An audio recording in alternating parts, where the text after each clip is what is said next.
Hi everybody, welcome back to Happy Bake Day, where every day is a happy bake day. I hope your cheesy biscuit popovers from last week turned out creamy, cheesy, and delicious. If you missed that episode, you can check it out right here. With summertime quickly upon us, we are going to be making an absolutely delicious dessert that's going to be perfect for summertime. Coconut mango cream puffs. Now for today's recipe, this will be made in a few different parts. First part is going to be making our delicious pastry cream. The second part is we're going to be making the crackle topping that we all know and love on top of cream puffs.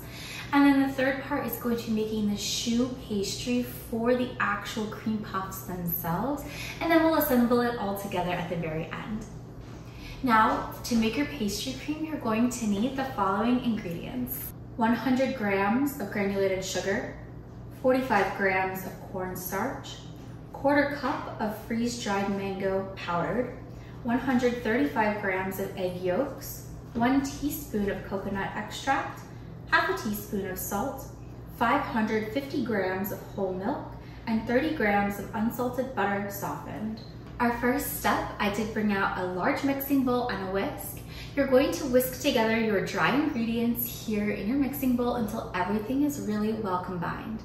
After that, you'll add in your egg yolks and your coconut extract, and again, whisk everything until it's well combined, then set your bowl aside. After that, we're going to move over to the stove and to start heating up our milk. Now, you don't want to bring your milk to a boil. You want to make sure it doesn't get too hot.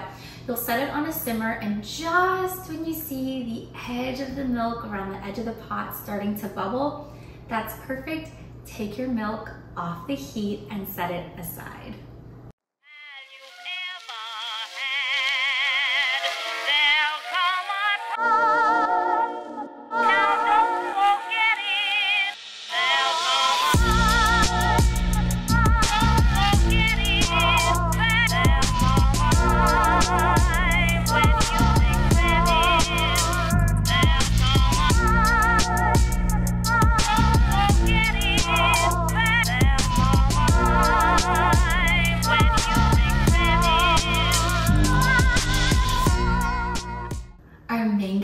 Coconut pastry cream is ready. I have mine sitting here in a Tupperware container.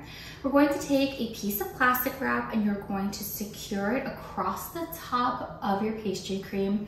It's okay if it touches, that's what you want to do.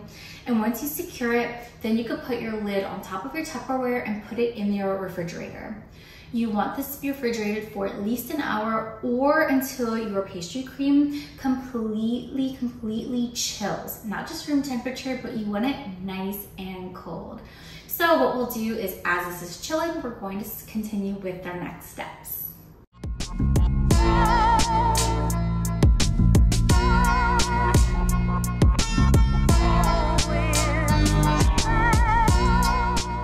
Our pastry cream is chilling in the refrigerator.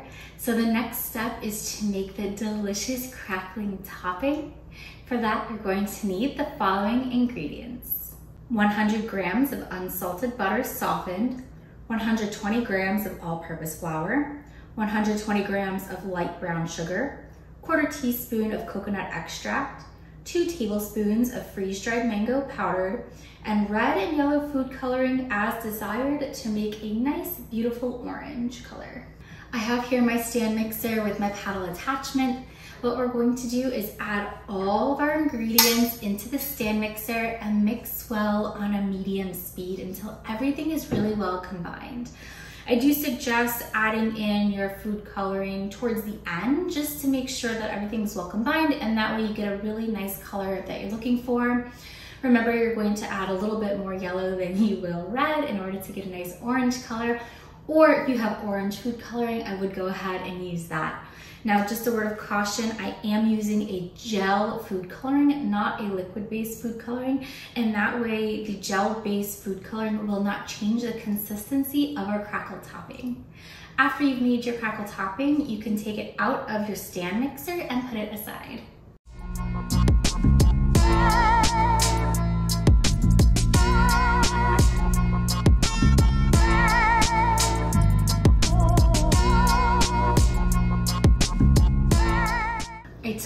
crackle topping from my stand mixer bowl, and I put it here on top of a piece of parchment paper. What we're going to do is cover it with a second piece of parchment paper and roll it out really, really, really thin. I have a ruler to help me measure.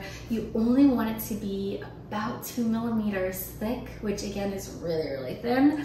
So I've got, again, my ruler to help make sure that I keep it really thin. After that, you're going to transfer this and put it in your freezer to chill for about an hour. It might be easier that after you roll it out, to place it on a baking sheet and then cover it with a second baking sheet just to keep it nice and flat, and then put both of those baking sheets in your freezer just until this continues to chill. But like I said, you're going to cover it with a second piece of parchment paper, roll it out, and then put it in your freezer, either on a baking tray or not, whatever is easier for you.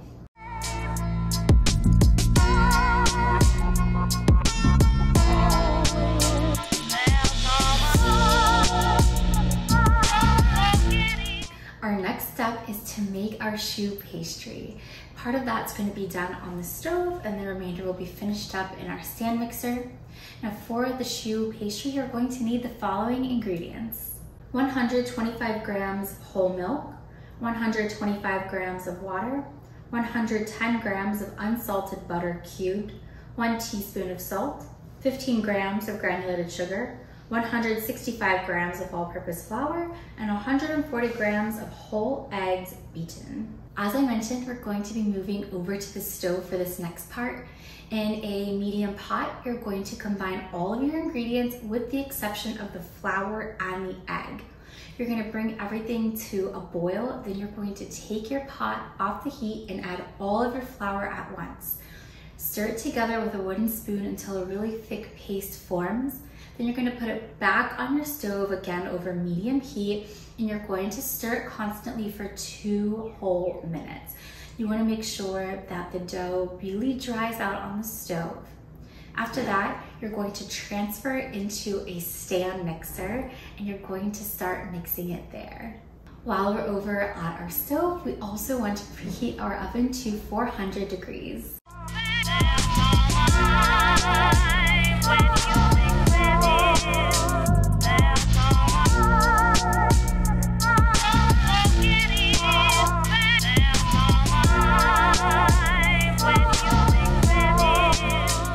Okay, so a little bit of real talk. While I was recording this episode, it's taken me about 5.5 hours to get through this bake. I pressed record, and when I went to look at the footage, I realized that the phone never actually recorded me. So I'm so sorry about that. I will include in the footage what steps that I did.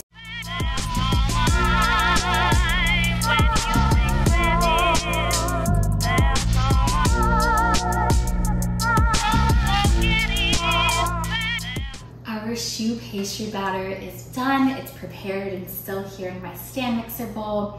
What we're going to do is transfer the batter from our bowl into a piping bag fitted with a large round tip.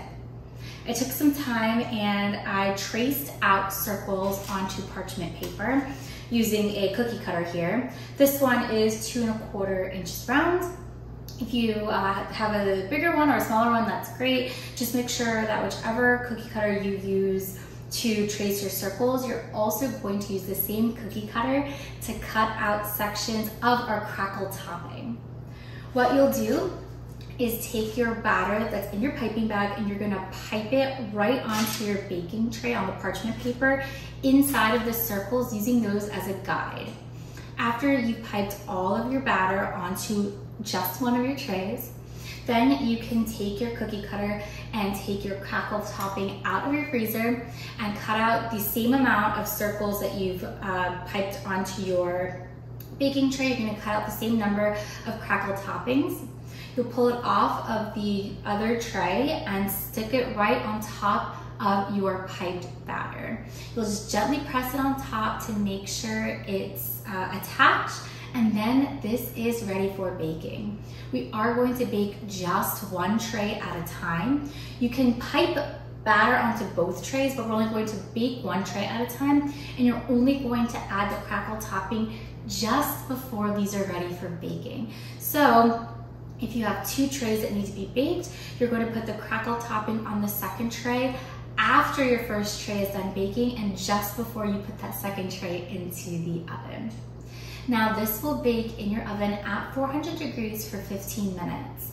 At the 15-minute mark, you're going to actually turn your temperature down to 350 degrees and you're going to bake it for about another 15 or so minutes until your choux pastry has puffed up and turned a nice deep golden color.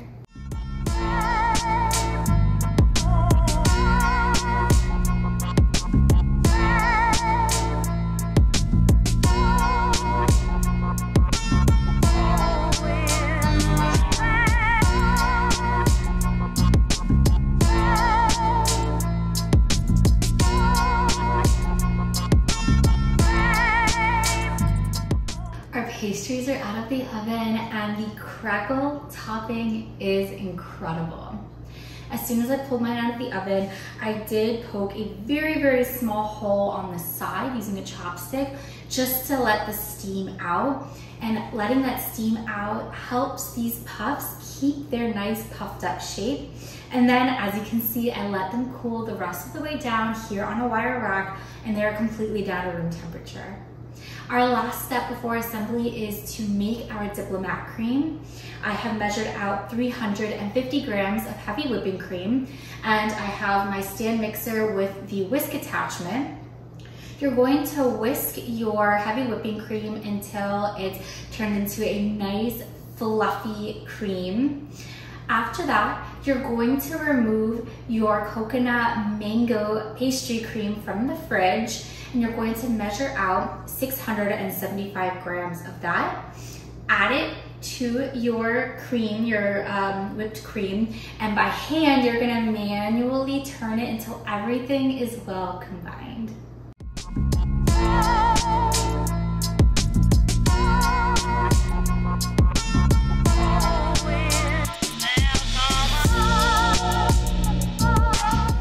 Thank you so much for joining me today while we made our coconut mango cream puffs. Don't forget to like the video and subscribe to the channel if you've had fun baking with me today. I appreciate each and every single subscriber as you join me on this journey from banker to baker. Don't forget to visit our website or follow us on social media for this and all of our other fun recipes. Until next time, I hope you have a very happy bake day.